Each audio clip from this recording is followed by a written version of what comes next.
Assalamualaikum warahmatullahi wabarakatuh. Selamat pagi sahabat Oke Sapa. Obrolan kesehatan Sabtu pagi. Dalam rangka memperingati Hari Gizi Nasional ke-62 yang akan diperingati pada tanggal 25 Januari 2022 nanti, maka tema Oke Sapa pada pagi ini adalah stunting dan obesitas, masalah gizi yang mengancam generasi bangsa. Bersama saya, Tri Wahyuni, dan juga narasumber kita pada pagi hari ini, Ibu Siti Fatonah, Sarjana Gizi, Magister Gizi Ardi. Seperti kita ketahui bersama bahwa stunting merupakan masalah gizi utama yang dihadapi di dunia dan juga di Indonesia. Prevalensi balita stunting di Indonesia dari tahun 2005 sampai tahun 2017 adalah 36,4% dan juga meningkat di setiap tahunnya. Sementara itu, gizi lebih dan diet yang tidak sehat terkait penyakit degeneratif juga meningkat. Baik, segera kita mulai obrolan Oke Sapa pada pagi hari ini. Selamat pagi Bu Siva. Selamat pagi Mbak Dewi. Sehat Bu? Alhamdulillah.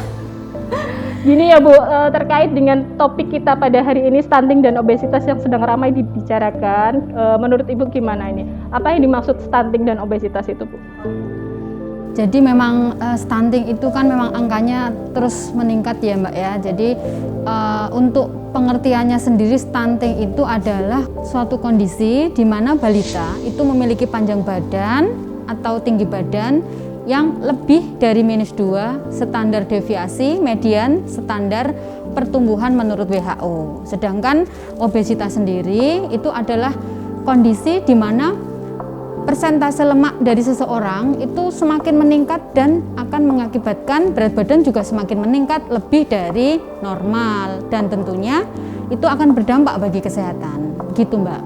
Kalau penyebabnya kira-kira apa ya Bu antara dua masalah gizi tersebut?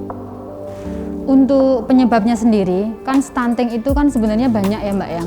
Jadi stunting itu salah satunya terutama dari sosial ekonomi, di mana dengan keterbatasan sosial ekonomi akan mempengaruhi kemampuan dari sebuah rumah tangga, keluarga, terutama ibu yang sedang hamil gitu ya, untuk memenuhi kebutuhan gizinya. Nah ini memang menjadi suatu problematika yang harus kita atasi. Jadi seorang ibu yang sedang hamil itu seharusnya juga memenuhi kebutuhan gizi selama hamil ya.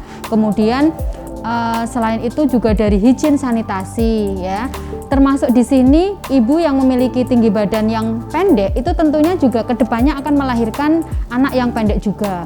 Selain itu dari faktor frekuensi dan jangka waktu dalam hamil yang terlalu cepat itu juga mempengaruhi, termasuk pernikahan dini yang cenderung akan menjadikan seorang ibu kan melahirkannya muda juga kan, itu juga menjadi salah satu faktor. Selain itu ketika nanti ibu itu melahirkan bayi dan pada saat proses pemberian ASI tidak eksklusif, pemberian MPASI juga tidak maksimal dalam hal kualitas, kuantitas dan juga cara penyajiannya, itu juga salah satu yang menjadi penyebab. Begitu untuk yang stunting.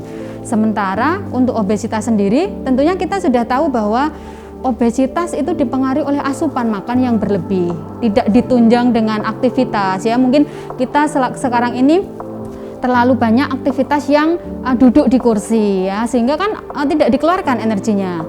Itu juga menjadi penyebab. Faktor genetik juga salah satunya. Ya memang kita harus menyeimbangkan antara asupan dan juga aktivitas supaya tidak terjadi obesitas. Kedepannya itu juga efeknya jangka panjang sangat tidak bagus. Kalau dilihat dari media sosial saat ini ya Bu ya, seperti Ibu Bupati kita kan Bu Caca lagi gencar-gencarnya tuh di memberantas stunting, mencegah stunting. Sebenarnya bagaimana sih Bu kondisi saat ini di Kabupaten Kendal sendiri itu?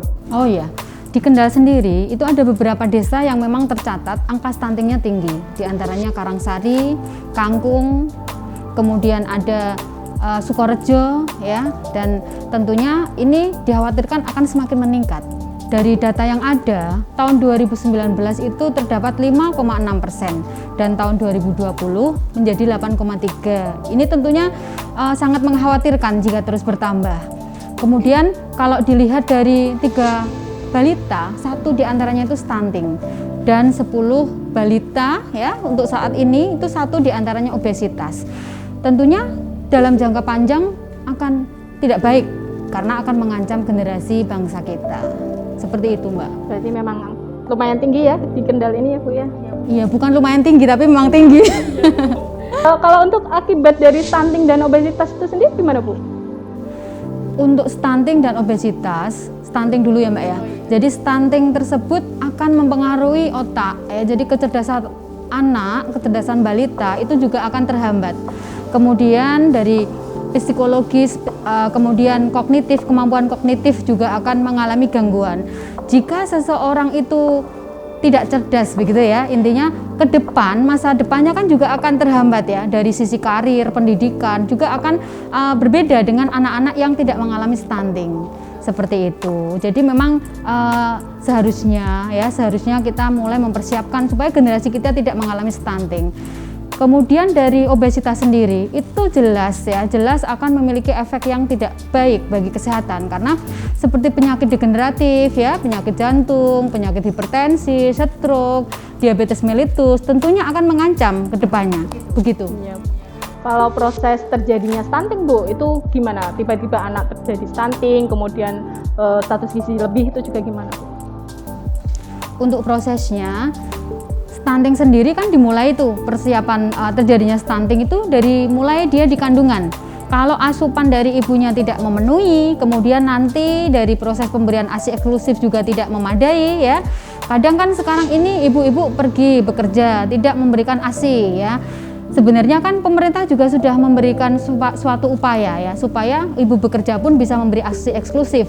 Tetapi kadang faktor-faktor tertentu ibu capek dan lain sebagainya ya.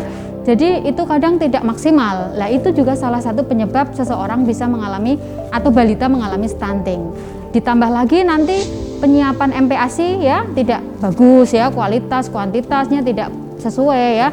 Apalagi kalau di rumah itu yang membersamai bayi balita itu mungkin pembantu atau mungkin neneknya yang tidak tahu berapa sih kebutuhan gizi MPASI untuk anak itu, karena sebenarnya harusnya kan sudah mulai diperkenalkan makanan-makanan yang beraneka ragam kan seperti itu.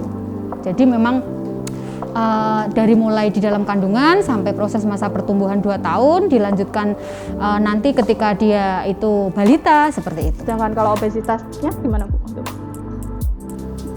Obesitas sendiri memang asupan yang berlebih tidak diimbangi dengan aktivitas fisik, olahraga ya, kemudian karena pengaruh dari genetik orang tua yang sudah memang punya gen gemuk seperti itu ya, itu juga bisa menurun ke anaknya ya. Tetapi sebenarnya itu kan bisa diatur ya, maksudnya bisa diminimalisir ya dengan cara kita memberikan asupan kebutuhan sesuai dengan yang kita butuhkan gitu ya, asupan gizi yang sesuai dengan kebutuhan kita. Tentunya ya ini harus dikonsulkan ke ahli gizi ya Mbak ya.